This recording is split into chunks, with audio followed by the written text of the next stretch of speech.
A power fantasy never gets old as a theme in gaming, starting small, building up, ever expanding, conquering and defeating opponents with an overwhelming force. This is at the heart of each good 4X or grand strategy game, be they in real time or turn-based. But rarely do we get to play one such game which puts the emphasis on the magical forces instead of the physical ones. This is why I am especially happy to present to you the campaign experience in the early access version of Atre Dominance Wars, and to teach you how to best play it. Welcome, Elder. You've survived the throne. This is a power fantasy in more ways than one, but as I keep saying in my videos, the best way to experience such games is to first slowly go through the narrative-driven and tutorial-filled campaign missions. The warrior tempers the steel of our spirit yet again. Here in this version of the game we have 3 such missions for now, and each one introduces a new set of gameplay systems for the player to learn, increasing both complexity of the game at each step, but also the payoff for learning and mastering them. For the sake of not spoiling the narrative part of the campaign too much for you, I will keep to explaining how best to play it, as there is a lot to learn, and even the developers agree you can never have enough tutorials or guides to make the onboarding as smooth as possible.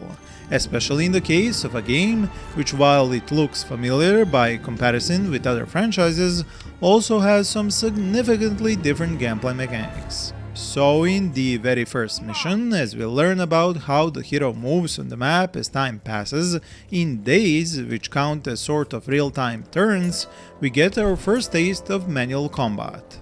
First topic is the existence of a range phase to battles, because range units get this opportunity to fire off a volley before the melee units even get a chance to play.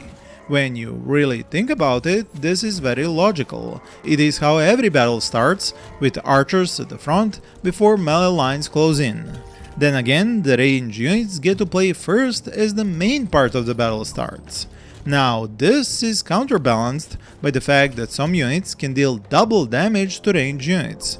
But do keep in mind, they can only do so once all enemy melee units are routed off the field or killed off. And mentioning routed, this is what the flag icon is for on each unit that is currently in battle. It is their morale, as you don't have to kill every soldier in a unit, but it is enough to break their morale and force them off the battlefield. To this end, when you select a unit and choose which enemy unit it should attack, the game shows you both how many casualties your attack will inflict on the enemy unit, but also how much it will reduce their morale. This is another realistic aspect of battles very few 4X games have as a feature, be they turn-based or real-time, and I personally love this as it adds another layer to turn-based battles. Luckily, these madmen were only a few. This is especially important to keep in mind when you are trying to conquer enemy cities in the campaign, skirmish or multiplayer game modes, because these have huge spirit unit type garrisons, whose high unit count is offset by their low morale. So in these battles you will practically never kill off all defenders, but rout them off the battlefield by reducing their morale to 0 with consecutive attacks. One subject directly connected to taking over enemy cities I need to explain in connection with the previous topic is that you don't win ownership of an enemy or neutral city just because you defeated their garrison. Because each city has an influence statistic. It can only become yours once you hold more than 70% of influence over it. But this influence is gained over time as your avatar is parked at the city's gates for days and days. During this time, he converts the city to your faction percentage by percentage, and the speed of this conversion is directly linked to his charisma. He has to do the same for villages, but if the city is yours, it will also slowly convert villages in its territory to your control. This charisma stat is just one of several stats of your hero you can increase once he levels up. The stat which directly increases the combat power of units in your hero's party is Offensive Warfare, and it also boosts the XP gained from battles, while Defensive Warfare directly increases the amount of damage a unit can receive before dying. In other words, it boosts the defensive skill of units in your hero's party. If, however, you want to boost the morale of your units to prevent them from routing quickly after receiving several hits, you have to boost your hero's leadership stat.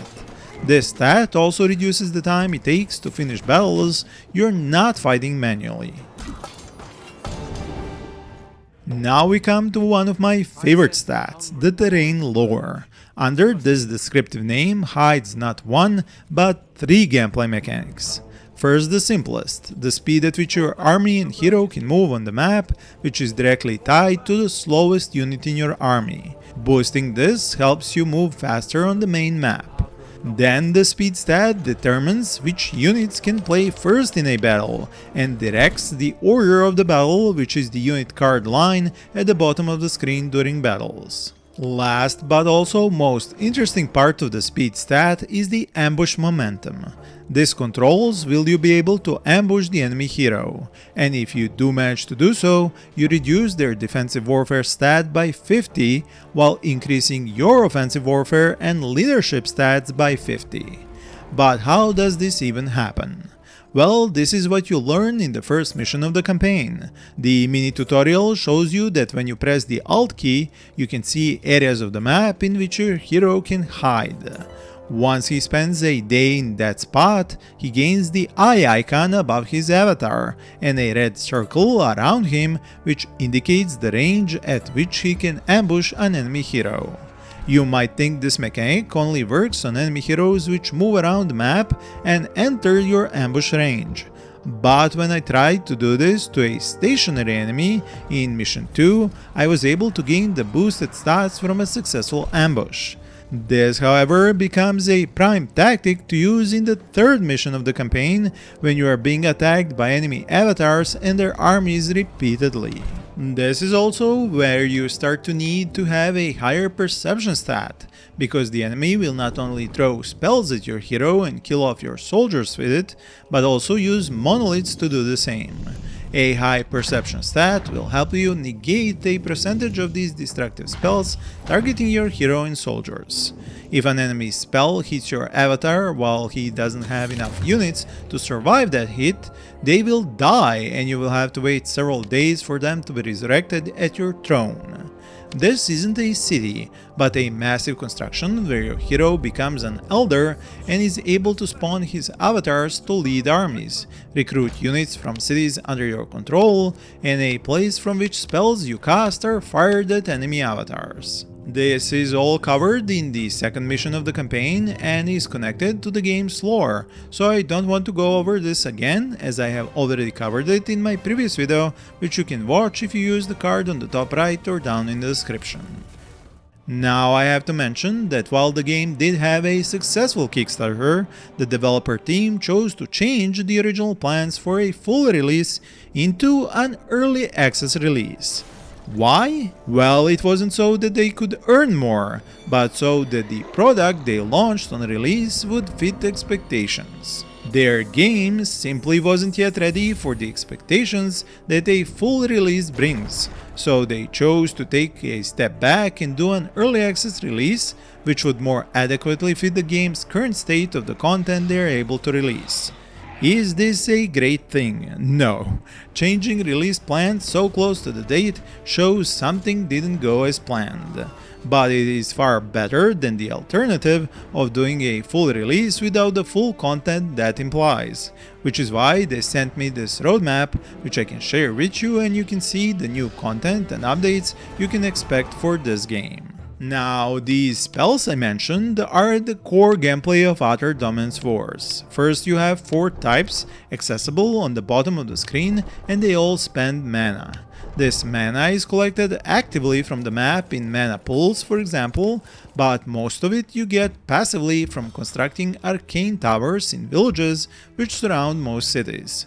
Each new arcane tower increases your mana income by 10 points per day. It also costs 2000 mana from your mana pool to even be constructed. To be able to recruit more units, you can construct barracks in villages instead. If you look over to the bottom right of the screen, you will see 6 slots. These are for casting spells. Since spells cost mana and higher spells cost more mana, which is chosen by using the mouse scroll when you hover over a spell, the higher level of a spell you choose, the more mana must be spent to cast that spell. So while the mana is being collected for that spell, the spell is held in one of the casting slots and the percentages show you how close it is to being cast. It is actually possible to be at 0 mana in your pool and have a negative income of mana to your pool if you have more spells currently being charged than you have the mana income to sustain. The UI might be a bit confusing on how it shows this, and I have already asked the developers to make it more obvious that spells are still charging despite the negative income and 0 mana in your pool. Spells like the Fireball can be used inside manual combat, but to do so you first have to choose your own hero as the target for the spell and wait for it to be charged before you go into battle. You can stack up to 3 fireballs of different or same levels on your hero. If you see more fireballs charged, it is just a visual bug. It is also possible to hit enemy heroes on the map with these fireballs and they lose a bit of each unit's numbers. Now, since spells are at the core of the game, you can unlock more of them just by playing the campaign missions, but more often through the research panel. You have to pay mana to unlock more than one research slot, and you can use several slots at the same time for a single new spell to unlock it faster. This unlocking is limited by the Omnipresent stat, which is a stat generated by each of your settlements you control. It is a sort of limit for the requirements for even researching the next spell in line. Besides spells, you also have to research more advanced unit types and the ability to construct your own or deconstruct enemy monoliths. Monoliths are special structures that can be created anywhere on the map with the Warp Monolith spell. They also act as teleports for units recruited at your throne building. Once you recruit them there and have a hero next to a working monolith, you can transfer those units directly into your hero's army. Otherwise, you have to take them with one avatar from the throne building over to your other avatar and transfer the units between them. There are actually several more game features and mechanics I could go into, like other High Lords and their bonuses, items and artifacts, differences between factions, types of creatures and spells.